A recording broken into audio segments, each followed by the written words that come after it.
How would you like to create an irresistible offer where people will come flocking to sign up for your fitness challenge? Watch this video, implement what I teach you, and I guarantee it will happen. If not, you can hit the dislike button. If you're new here and wondering who the hell is this guy, well, my name's Luke Johnson and I started online coaching in 2012. If there's a way to make money from online fitness, I've made that money. And in this video, I'm going to make sure you pick the right challenge for your niche, how to make your offer so delicious that you just want to bite into it, key mistakes that online trainers make time and time again when launching their challenge, and how to make your challenge stand out compared to every other online trainer out there. First of all, we're going to start off with selecting the right type of challenge for your niche. The first one, group. This is the most generic and cheapest option. Typically, it's delivered through Google Sheets or Dropbox, and there's no actual one-to-one check-ins. Now, one of the common mistakes that online trainers make is they call every single type of challenge group coaching, when in fact it's not. And personalized is a classic example for this. What happens is when people sign up, they complete an onboarding form, and during that onboarding form, you'll be able to determine if they're doing home workouts or gym workouts. When I work with my clients on Your Best Launch program,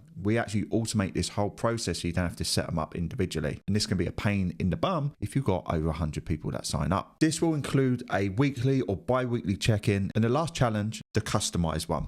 This one is pretty much like your one-to-one coaching. If you're actually using a personalized or customized approach, but you're calling it group coaching, you're underselling your offer big time. So how much should you charge for the different types of challenges? Normally, I work it out based on 4 weeks, and then you can either determine whether it's going to be 6, 8, or 12. But I've given you some examples here, and I've done the maths for you, so you don't have to get a calculator. Group will obviously be the cheapest. It will range from £50 to £75 for 4 weeks, all the way up to between £150 and £225 for a 12-week challenge. Now, typically, I recommend 8 weeks as the sweet spot. 4 weeks, you're not really going to get enough. 12 weeks does get a little bit too long for those going through a challenge. For personalized, again, you can see on the screen, I won't read it out. That's how much I recommend charging. If you are in US or any other country around the world, it's called Google User Currency Calculator. And then finally, customize being the higher price because it's the one that's as close to your one-to-one coaching. And ultimately, the customized one will give you the best chance of getting people to convert from a challenge to a one-to-one coaching client. If you're starting off, go slightly lower. If you've been in the game a lot longer, you've got a big social media following and a massive email list, then go higher than the ones that I've just suggested. Before you build out your offer, there's probably people that have already been there, done that, and fine-tuned it for you that you can then do a competitive analysis. So let's go into that.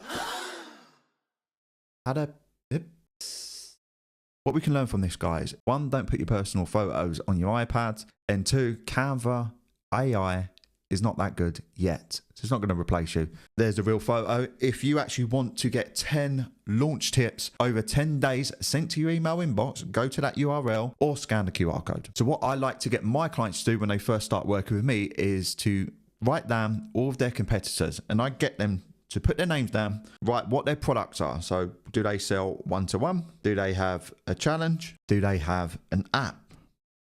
And then what you want to do is go, well, how do they get clients? What social media platforms are they on? Do they have lead magnets? Are they using paid ads? And then you want to look at their strengths. So what do they do well? And what are their weaknesses? And ultimately, we want to learn from their strengths, and wherever their weaknesses are, we can actually take advantage of that. And then the last thing I get them to answer is, why you over them? So if it's a big creator and they've got hundreds and millions of followers, then maybe they're not the coach that you get when you sign up. Where if you're slightly smaller, you are the coach, you are the main man, the main woman. I recommend you do this for at least 5 to 8 competitors in your niche. Now, once you've got that data, what you want to do is do some market research. So what would market research involve? You could do surveys. You could do polls on IG. You could do live Q&As. If you've run a challenge before, you could reach out to past clients and get feedback from them on what they would like to do. And that's something you should do every challenge, is make sure you're tracking different KPIs, whether that's how many leads you get on your priority list, or how many people, if it's an 8-week challenge, actually start, midway point, and at the end. Now you've done all the prep work, it's now time to start building out your offer. Now, you may have recognized this. It is Alex Hormozi's value equation. You've got dream outcome, you've got perceived likelihood of achievement, and you've got time delay and effort and sacrifice. Now, if you're running a challenge, You already have some of these elements already, and they're pretty simple. You know that if you're going to run an 8-week challenge, you know it's going to be 8 weeks. And you'll be able to know from experience as well as the science of how much weight people will be able to lose, whether that's between 0.5 and 1.5% of their body weight. So you simply do some maths, and with the dream outcome here, or you could say lose 6 to 8 kg the next 8 weeks using my whatever method or unique mechanism that you would have in your offer, which I'm going to go through in a little bit. And then effort and sacrifice, you can say, without living in a gym. So what you'll notice is this. Anything on the top line is you want to increase that. So you want to increase the likelihood of them achieving that. And how can you do that as an online trainer? Quite simply, it is results. You want to show that you get results, whether that's before and afters, whether that's video testimonials or written testimonials. The more you can get, the more that perceived likelihood of them achieving it is going to be there. At the bottom, you want to obviously decrease that. So you want to decrease the amount of effort they need to do. So rather than training 7 times per week, they only need to train 3 times per week. And rather than having to eat clean, they can have a flexible dieting approach, reducing the effort and reducing the sacrifice. And the time delay, simply, this is how long the challenge is. Now that you've done that, it's still not enough. You need to make it more tangible. It's not like a sandwich where you can eat it and go, oh yeah, that tasted good. How do we make it more tangible? This is when you can list out exactly what they're going to go through, like their onboarding. They list out deliverables. Then rather just listing at deliverables, like you get a training plan, you get a nutrition plan, you get a weekly check-in. This is what you need to do to make sure you stand out from everyone else. And it quite simply is, you need to sex it up a little bit. And what do I mean by that? Quite simply, it's positioning. Hence why we say sex it up. So it's how you're going to position your challenge compared to every other online trainer out there. The other thing that you can do is your unique mechanism. So rather than just calling it a personalized nutrition plan, my client Stuart, for example, has his 3-2-1 method. That's his way of doing nutrition, but he's packaged it in a way that is unique to him. So that's how you'd sex it up. Deliverables first, make it tangible, sex it up, make it unique to you, have your own unique mechanism. Now, the beautiful thing for online trainers is this naturally happens to you, because if we break it down, you've got training, you've got nutrition, and you've got accountability. And those are your 3 pillars. The next step is simply naming them, which I've just gone through. And the last one I want you to do is make it desirable. So how can you make it desirable? There's a few things that you can do. You can have a limited number of spaces. That's where we're looking at supply and demand. The next one you can do is bonuses. So what I like to do with my guys is the priority list. But I'm going to do another video where I'm going to talk about how you actually market and get signups for your challenge. The next thing you can do is using a early bird pricing system. These are things that are just going to make your offer more desirable. Now, once you've built out your offer, we need to make sure that we pick the right time of the year and the right time of the month for your challenge. You could create the best offer in the world, but if the timing is crap, then your signups will also be crap. So for the purpose of this, I'm talking about an online fitness challenge. If you are an in-person trainer, then January is always going to be the best time of year for you to get clients. However, for online, it's not the best, because you're going to have to be in launch mode during the festive time. People spend all their money over Christmas and they have to wait extra long for the next payday. But January can be a really good time if you're using more of a group coaching challenge. So I'm going to put it here. But as you see, when people start to fail, it goes up in February and it will continue going up in March.